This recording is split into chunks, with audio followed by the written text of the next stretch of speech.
जिस जाति की भी जितनी संख्या है उस जाति से उसी प्रोपोर्शन में योग्य लोगों को निकालकर उनको भागीदारी दी जाएगी। नीतीश कुमार की राजनीति का एक हिस्सा रहा है जातियों का वर्गीकरण चेंज करना। कुछ जातियों के साथ धोखा हुआ है। जातियों का ये जो दर्जा चेंज होता है, कैटेगरी चेंज होती है, इसके पीछे साइंटिफिक स्टडी होनी चाहिए। शॉर्ट टर्म राजनीतिक गेन के लिए नीतीश कुमार ने और नीतीश कुमार की सरकार ने इन जातियों को ठगा है। जब उनको राजनीतिक सुविधा होती है वो किसी एनेक्सर 2 को उठाकर एनेक्सर 1 में डालने की बात करते हैं।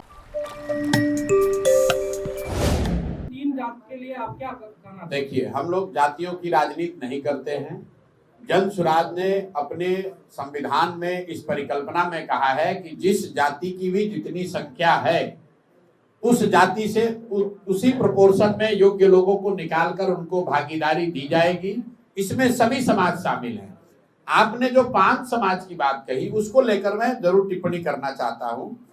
बिहार में नीतीश कुमार की राजनीति का एक हिस्सा रहा है जातियों का वर्गीकरण चेंज करना।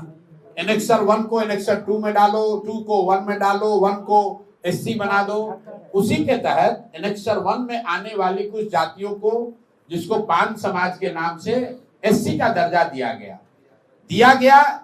ये सही बात नहीं है, ऐसा दावा किया गया, क्योंकि जातियों का ये जो दर्जा चेंज होता है, कैटेगरी चेंज होती है, इसके पीछे साइंटिफिक स्टडी होनी चाहिए।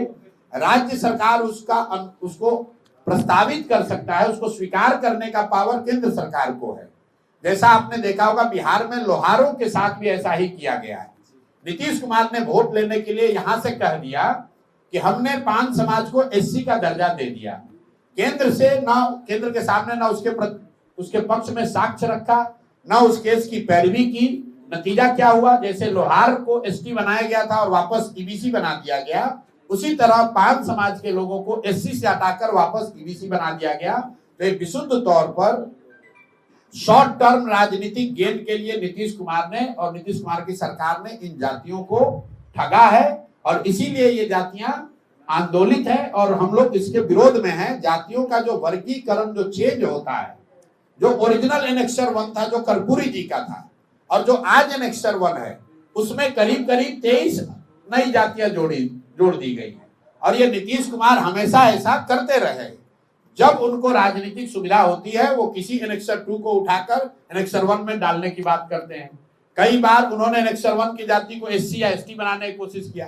तो जब आप एनेक्सर बदलते हैं, एनेक्सर 2 को एनेक्सर 1 में डालते हैं, वो तो राज्य सरकार का मामला है, इसलिए वो कर पा रहे हैं। लेकिन अगर आप एससी को, ईबीसी को या ओबीसी को एससी या एसटी के दर्जे में डालोगे तो केंद्र से उसका अनुमोदन निश्चित जरूरी है।